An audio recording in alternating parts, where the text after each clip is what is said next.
త్రయీ వేదస్వరూపిణి. త్రయీ అంటే మూడు అని అర్థం.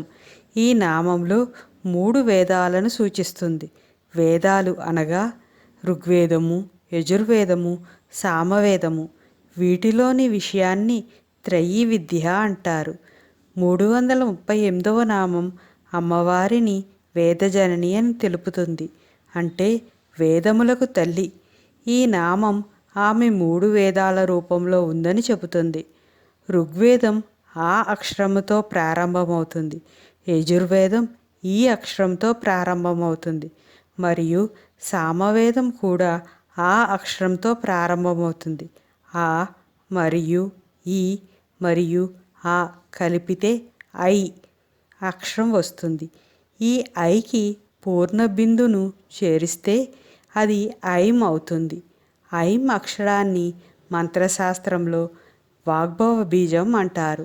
ఈ వాగ్భవ బీజం జ్ఞానస్వరూపిణి, వాగ్దేవి స్వరూపిణి అయిన అమ్మవారిని సూచిస్తుంది.